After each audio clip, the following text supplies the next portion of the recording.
introducing myself as, hi, I'm Mark Hoffmeyer. I'm the guy who wrote that scene in Deep Blue Sea. I haven't done much since, but I just hinge on that. You know, it's like saying you threw 3 touchdowns in one football game. You know, back in high school, that would be me. But so this water would definitely have killed everybody on here. All that machinery was flying all over the place. You see this linoleum floor that they have here. You'll see the actors slipping. Obviously, there's water in there, but it was really inconvenient for them. A lot of them got hit by chairs, debris. So this thing right now, which is pretty cool, right now this set is just dropping down into the water, which is really cool. Like, so it's on a system and they're just dumping it in there. And later on, I mean, this 35-foot thing is going to be filled to the brim with water. And they did that by just dropping it down. So right now this thing is just being slowly lowered, which I love. I mean, I guess in a practical sense that's what would happen. But I just love that they built sets on top of 35-foot tanks and then dropped them in there. And that's what caused all the waves.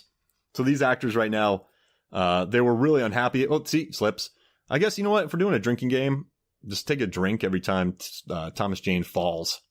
You'll be pretty sloshed by the end of it. So they're locking up this door. As Sam Jackson said, this is the last time that any of them is going to be dry. I mean, yeah, she's obviously disturbed that she just saw her husband get his arm bit off and then taken away by a great white shark, swum around laps, and used as a battering ram.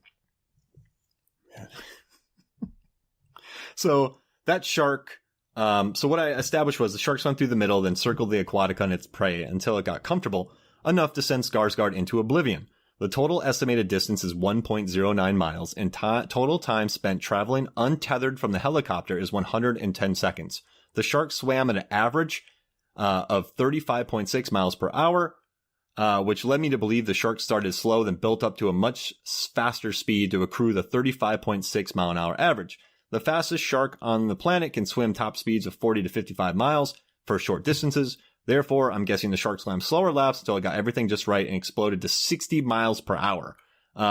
So at the end, it kind of did its laps once it figured out the best way to go. This shark swam 60 miles an hour, which, this sounds weird, but I actually broke down the data on the movie Shark Night, and the great white shark actually swims faster than that for longer distances. I should probably unleash that on the world.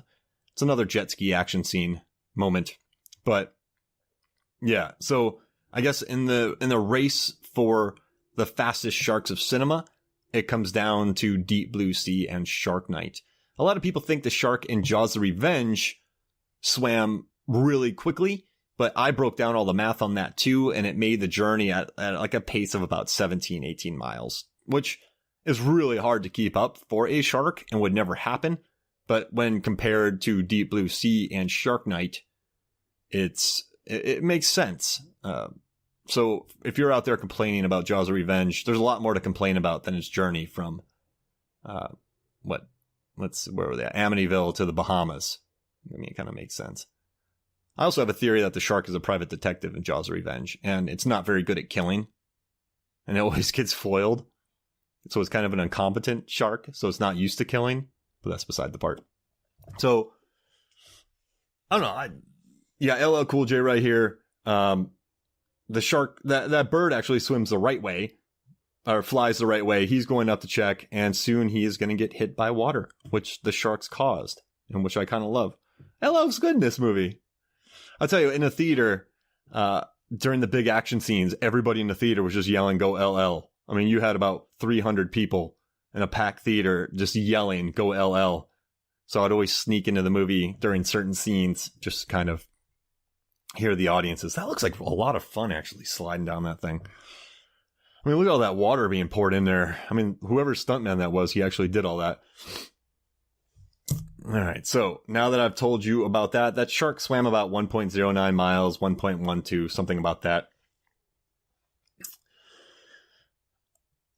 Oh, also I want to mention that Stephen King loves this movie, if you haven't heard this.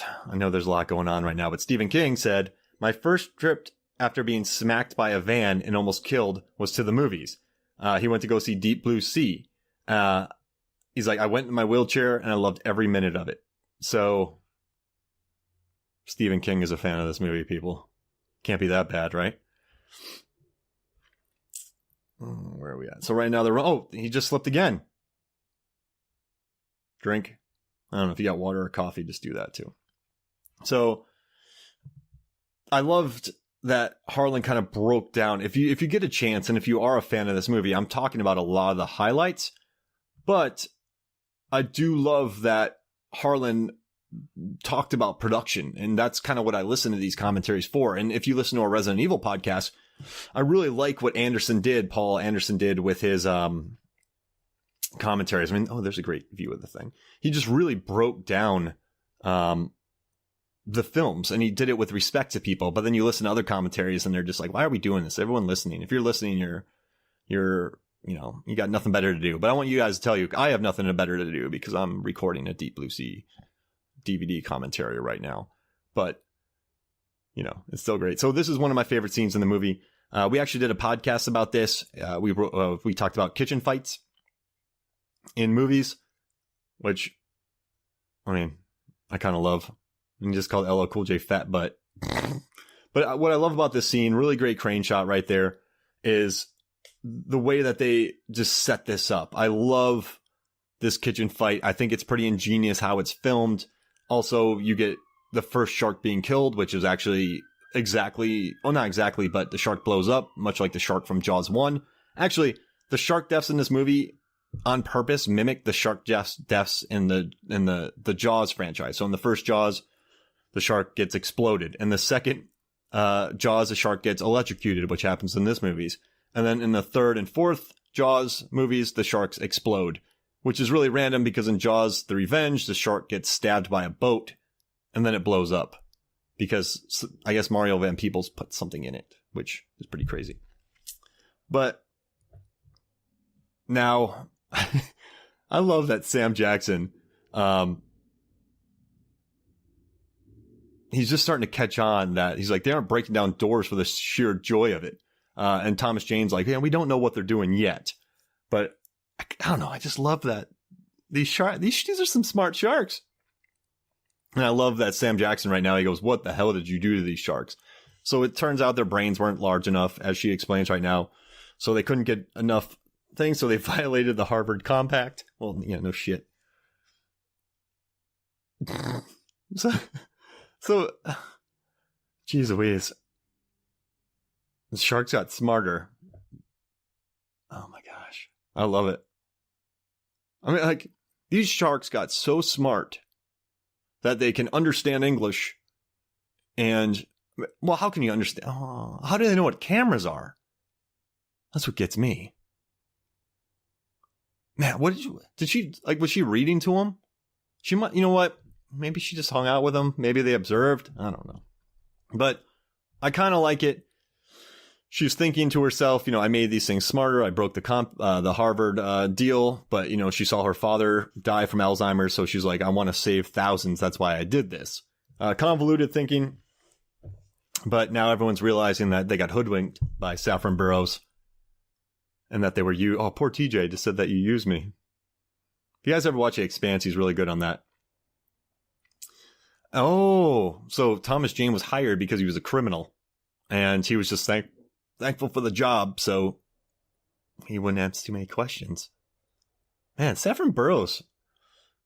She did, she played everyone here. She used about $1 billion to make sharks understand and destroy. I mean, man, I feel like, she was successful, I guess. Have the mill. Well, I don't know if you want to pay $1 billion to make smart sharks. Same thing as Jurassic World. Train raptors to go into caves in Afghanistan. It's another thing that Jurassic World ripped off. All right. So now they got to keep moving. But the problem is the sharks are hurting them to wherever they go. Michael, I never thought I'd hear Michael Rappaport saying that the sharks are screwing with us. It's kind of brilliant. But these sets, they kind of use the same ones all over. They filmed this set up to about 4 feet of water.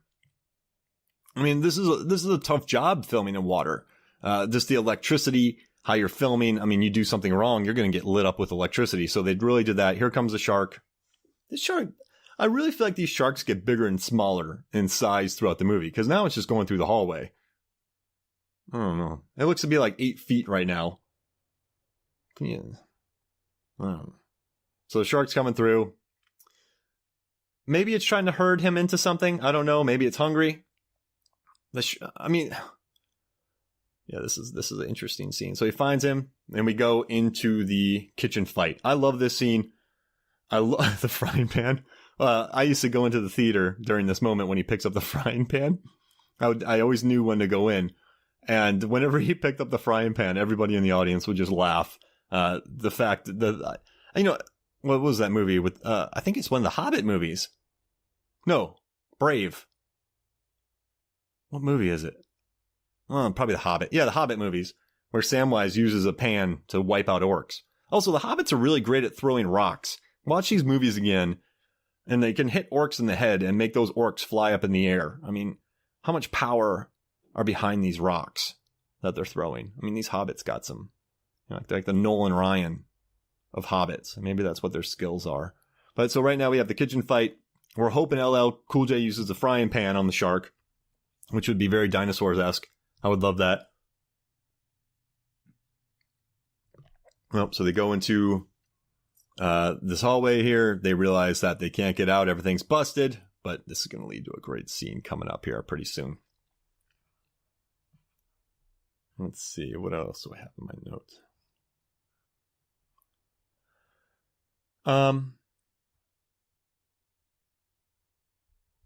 What I do like here is the way that Renny Harlin set these shots up. He wanted to have tight hallway spaces. He wanted to create claustrophobia. So you watch these scenes, and the shark sneaks in the door while he's climbing up. Oh, that's so brilliant. So he wanted to create a real sense of claustrophobia in here. And I feel like he really does a good job. Also, he kills the bird here, which I kind of hate when animals die in movies, but Renny Harlin seemed pretty happy to get rid of the bird because I guess it was a massive pain in the butt. And I just love how this scene plays out. I think he does a good job setting up the kind of claustrophobia of that. The shark sneaks into the room. I mean, that's brilliant. He doesn't want his bird getting eaten. He loves it. Well, they have a love-hate relationship, I would have to say. But I mean, just look at these nice shots establishing that close-up. You have the boo moment. And I mean, how big is this shark? I have no idea. But I love how that thing falls. Like I said, this is one of the best kitchen fights. I mean, behind sudden death. Great kitchen fight in there. Ant-Man and the Wasp had a really good one. The Raid 2. But just the fact that LL Cool J is battling a shark in a kitchen. Now, this is one of my favorite things, and I kind of want to think about this scene. So LL Cool J goes in. He sneaks, well, I guess Preacher. We'll call him Preacher. He sneaks in to an oven. Now, watch this scene coming up. Oh, we're back to the Michael Rappaport pressing buttons that he doesn't know what to do. Sam Jackson made fun of him again. So this scene, I kind of want to start talking about the death scene in, Sam Jackson getting eaten in this scene, because they did some test screenings of The Long Kiss Goodnight where Sam Jackson was killed, and audiences hated it. They're like, you can't kill LL Cool J. You can't kill Samuel L. Jackson. That can't happen. You can't do this.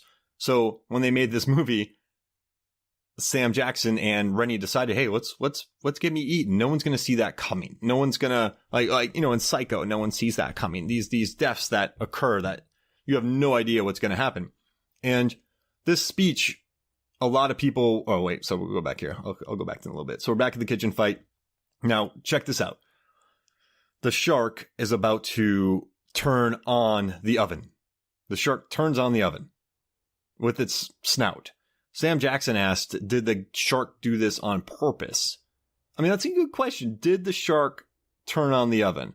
I mean, let's weigh the pros and cons. So pro, it forces, the gas could, I guess, force LL to come out because it's noxious and he is going to end up passing out and dying. Did the shark know that was going to happen? Or was it an accident? But see, the thing is, I really believe the shark did it on purpose. The problem is the shark got cocky. And because of this, that's what blows the shark up. So it's the hubris. And that happens in a lot of these movies. You heard Stellan Skarsgård talking about how they're gods, how they created the sharks. And the shark does the same thing. It turns